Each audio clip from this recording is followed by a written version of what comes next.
Assalamualaikum warahmatullahi wabarakatuh. Halo anak-anak, bagaimana kabarnya? Masih semangat ya untuk belajar prakarya? Pada video sebelumnya, Ibu sudah membahas tentang pengolahan buah-buahan menjadi makanan dan minuman yang bermanfaat.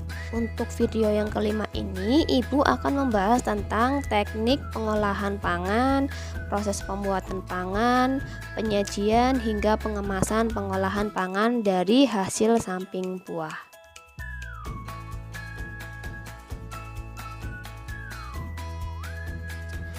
Ini merupakan kompetensi dasarnya, yaitu mengolah, menyaji, dan mengemas bahan hasil samping buah menjadi produk pangan yang ada di wilayah setempat. Untuk tujuan pembelajarannya, diharapkan siswa dapat mengolah bahan hasil samping buah menjadi produk pangan dan menyajikan atau mengemas produk pangan dari hasil samping buah tersebut. Pada video sebelumnya kita telah membahas tentang produk pangan hasil samping buah.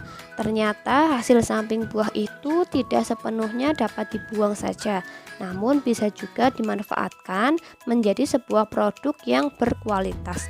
Contohnya, ketika kulit anggur tidak terpakai, kita bisa membuatnya menjadi selai kulit anggur. Kemudian kulit jeruk yang sudah tidak terpakai, kita bisa membuatnya menjadi sebuah olahan pangan baru, yaitu keripik kulit jeruk. Kemudian untuk kulit mangga juga bisa dibuat menjadi manisan kulit mangga. Selanjutnya ada kulit apel yang dibuat menjadi keripik kulit apel, dan kulit semangka juga bisa ternyata untuk digunakan menjadi sebuah manisan kulit semangka. Untuk teknik pengolahan pangan dibedakan menjadi dua. Yang pertama, teknik pengolahan panas basah atau moist heat, dan teknik pengolahan pangan panas kering. Nah, untuk teknik pengolahan pangan ini sudah pernah Ibu bahas di video pengolahan yang kedua ya. Nanti silahkan kalian simak kembali jika ingin mengingatnya.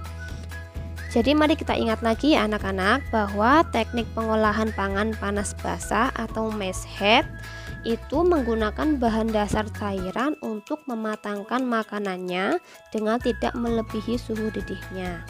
Nah, untuk teknik pengolahan pangan panas basah ini meliputi berbagai teknik.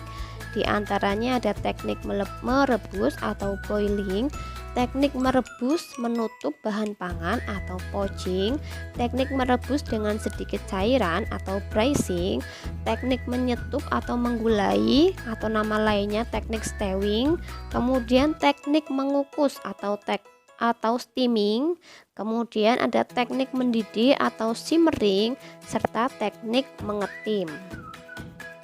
Sedangkan untuk teknik yang kedua yaitu teknik pengolahan pangan panas kering atau dry heat cooking, adalah mengolah pangan tanpa bantuan bahan dasar cairan untuk mematangkannya. Teknik ini terdiri dari beberapa jenis, yaitu ada teknik menggoreng dengan minyak banyak atau deep frying, teknik menggoreng dengan minyak sedikit atau shallow frying, kemudian ada teknik menumis atau shortening, teknik memanggang atau baking, dan teknik membakar. Nah, teknik pengolahan pangan tersebut digunakan sesuai dengan kebutuhan olahan pangan yang akan dibuat. Tidak semua teknik pengolahan pangan akan digunakan untuk satu olahan pangan. Jadi cukup memilih beberapa teknik saja yang dirasa tepat dalam mengolah bahan pangan. Selanjutnya ke proses pembuatan pengolahan bahan pangan hasil samping buah. Nah, anak-anak masih ingatkah kalian dengan tahapan pembuatan pengolahan pangan yang sudah dijelaskan sebelumnya? Tahapan pembuatan suatu pengolahan pangan harus selalu diperhatikan agar produk pengolahan pangan yang dihasilkan tepat dalam pengolahan, nikmat dalam rasa, dan juga harus memperhatikan estetika penyajian serta pengemasannya. Hal ini agar dapat menarik bagi konsumen. Untuk menetapkan apa yang akan kita buat, sebaiknya kita harus membuat rencana kerja pembuatan pengolahan secara lengkap sesuai dengan tahapan pembuatan pengolahan produk pangan. Dalam pembuatan pengolahan produk pangan, hendaknya perlu memperhatikan keamanan penggunaan bahan pangan dan kebersihan dalam bekerja. Berikut ini ada beberapa tahapan dalam pengolahan bahan pangan. Yang pertama adalah perencanaan, yang kedua adalah pelaksanaan, yang ketiga adalah penyajian atau pengemasan, dan yang keempat adalah evaluasi. Mari kita bahas satu persatu dari langkah-langkah kerja tersebut. Yang pertama adalah perencanaan. Dari langkah identifikasi ini kita bisa mencari apa kebutuhan yang akan kita buat. Misalkan Safira dan kelompoknya akan merencanakan membuat olahan pangan dari kulit jeruk. Kemudian tercetuslah ide untuk membuat makanan dengan memanfaatkan kulit jeruk yang didapat dari keluarganya. Sehingga Safira ini ingin membuat manisan dari kulit jeruk menjadi pilihan karena bahan pangan hasil samping kulit jeruk sudah tersedia di rumahnya.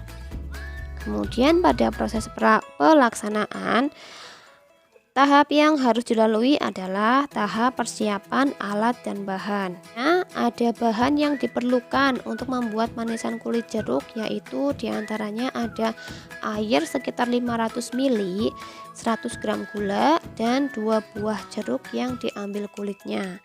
Sedangkan untuk alat yang dibutuhkan diantaranya ada panci, saringan, talenan, pisau, sendok, kertas tisu tebal atau kertas roti, plastik shield, dan kemasan dari kertas. Selanjutnya, untuk tahap pelaksanaan terdiri dari proses pembuatan. Nah, untuk proses pembuatan, langkah yang pertama kita bisa mencuci kulit buah jeruk, kemudian memotong bagian atas dan bawah kulit jeruk, kemudian membuat sebuah keratan menggunakan pisau pada kulit jeruk. Setelah itu, kupas kulit jeruk satu persatu sesuai keratan yang tadi telah kita buat. Selanjutnya, kita bisa membuang bagian dalam kulit jeruk yang berwarna putih seperti spons setebal mungkin. Kemudian, membuat potongan kulit jeruk sekitar setengah cm secara membujur membentuk lidi atau secara memanjang ya. Selanjutnya, kita bisa merebus air sekitar 300 ml hingga mendidih. Setelah itu, kita bisa memasukkan potongan kulit jeruk yang berbentuk lidi tersebut itu ke dalam air yang sudah mendidih dan merebusnya hingga berubah warna dan air tinggal separuhnya. Setelah itu, kemudian kulit jeruk tadi kita tiriskan dan buang airnya. Kemudian kita bisa menyiapkan panci berisi 200 ml air dan memasukkan 60 gram gula ke dalamnya sambil diaduk sampai larut. Setelah air mendidih, masukkan kembali hasil rebusan kulit jeruk yang telah ditiriskan tadi ke dalam panci. Dan kita rebus lagi kulit jeruk tersebut hingga air tiris separuhnya. Namun jangan sampai air rebusan habis karena gula akan langsung mengkristal. Kemudian tiriskan kulit jeruk dengan menggunakan saringan. Diamkan beberapa saat hingga air benar-benar tiris. Kemudian kita bisa menyiapkan piring dan menaruh tisu di atasnya dan meletakkan kulit jeruk yang telah direbus dengan air gula di dalamnya. Selanjutnya kita bisa membiarkan kulit jeruk tersebut selama 1 malam hingga kulit jeruk mengering. Setelah ditiriskan pada tisu atau kertas koran selama 1 malam, maka kulit jeruk menjadi kering. Kemudian menuangkan kulit jeruk yang telah kering tadi pada mangkuk yang berisi gula dan mencampurkan gula bersama kulit jeruk tersebut tadi hingga menjadi sebuah manisan kulit jeruk. Selanjutnya, untuk proses penyajian dan pengemasan. Proses penyajian dan pengemasan ini kita bisa menyajikan pada piring untuk penyantapan menggunakan piring kecil dan garpu kecil, itu juga bisa. atau bisa juga menggunakan plastik shield dan agar nampak lebih menarik dilapisi dengan amplop berjendela dengan diberikan label produknya. Dengan kemasan amplop berjendela akan terlihat produk olahan pangan yang ada di dalamnya, yaitu manisan dari kulit jeruk. Kemudian di tahap evaluasi kita bisa menguji hasil dari percobaan kita membuat manisan dari hasil samping buah. Kita bisa menilai jika ada yang kurang sesuai, kita bisa membuat catatan evaluasi serta menggunakan catatan tersebut sebagai bahan masukan dan bahan perbaikan saat akan membuat makanan olahan bahan pangan buah menjadi makanan di lain waktu. Kemudian yang kedua, kita akan membuat bahan pangan hasil samping buah menjadi produk minuman. Langkahnya masih sama, yaitu perencanaan, pelaksanaan, proses pembuatan, serta evaluasi. Nah, pada tahap perencanaan ini kita terdiri dari 2 langkah, masih sama, yaitu identifikasi kebutuhan, serta langkah yang kedua yaitu kita mencari ide atau gagasan. Nah, ide atau gagasan ini kita bisa memilih minuman kesehatan penyakit diabetes, yaitu minuman kulit manggis yang akan terlihat hasilnya jika diminum secara rutin. Nah, untuk tahap pelaksanaannya terdiri dari persiapan alat dan bahan. Alat yang digunakan pada proses pembuatan minuman dari kulit manggis ini yaitu ada panci, saringan, pisau, dan sendok untuk proses pembuatan. Sedangkan gelas sebagai wadah saji dan botol kaca sebagai wadah kemasan. Sedangkan untuk bahannya yang diperlukan yaitu ada 3 buah kulit manggis untuk 1 gelas besar, kemudian 3 gelas air dan madu secukupnya. Setelah itu kita ke tahap pelaksanaan. Tahap pelaksanaan ini terdiri dari proses pembuatan. Langkah yang pertama, kita bisa mencuci kulit buah manggis tersebut, kemudian membelahnya menjadi 2 bagian. Setelah itu kita bisa mengerok kulit buah manggis di bagian dalamnya saja agar tidak terkena bagian yang pahit. Setelah itu kita bisa meletakkan hasil kerokan kulit manggis tersebut pada panci dan dapat menuangkan 3 gelas air pada panci tersebut yang berisi kulit buah manggis yang telah dikerok tadi. Kemudian kita bisa merebus air kulit manggis hingga mendidih dan mengaduknya hingga rata. Setelah dididihkan air kulit manggis hingga tersisa 1 gelas, lalu kita bisa mematikan api pada kompornya dan mendinginkan air rebusan kulit manggis.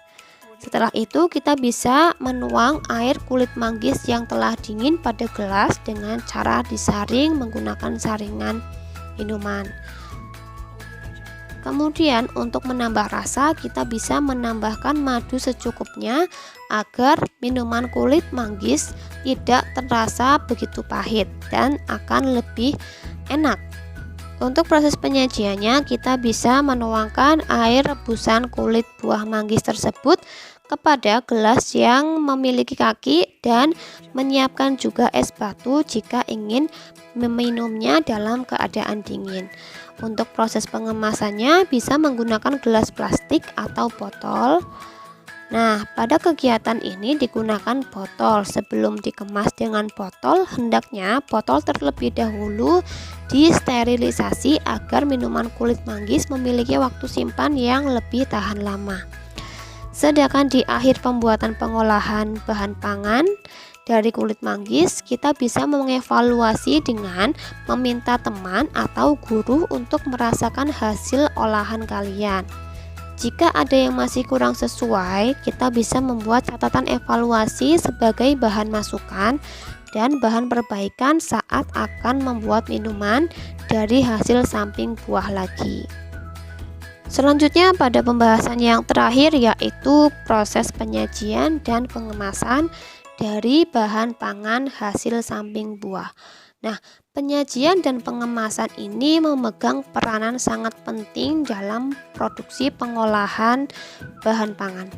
Mengapa?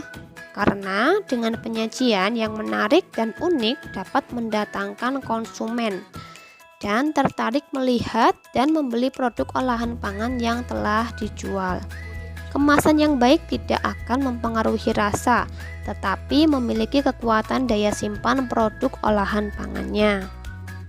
Pada prinsipnya, penyajian dan pengemasan harus sesuai dengan kebutuhan dan fungsi dari produk olahan pangan tersebut. Tampilan dari penyajian dan pengemasan akan memberikan karakter pada olahan pangan dan memberikan prospek ekonomi yang menguntungkan. Serta dibutuhkan juga kreativitas dalam penyajian dan pengemasan yang harus selalu digali untuk menciptakan wadah penyajian dan pengemasan yang inovatif. Sekian materi kita hari ini tentang teknik pengolahan pangan, proses pembuatan hingga penyajian serta pengemasan olahan bahan pangan. Jika ada tutur kata yang masih salah, Ibu mohon maaf. Semoga apa yang kita pelajari bisa bermanfaat untuk kita semua. Terima kasih atas partisipasi kalian telah melihat video ini. Wassalamualaikum warahmatullahi wabarakatuh.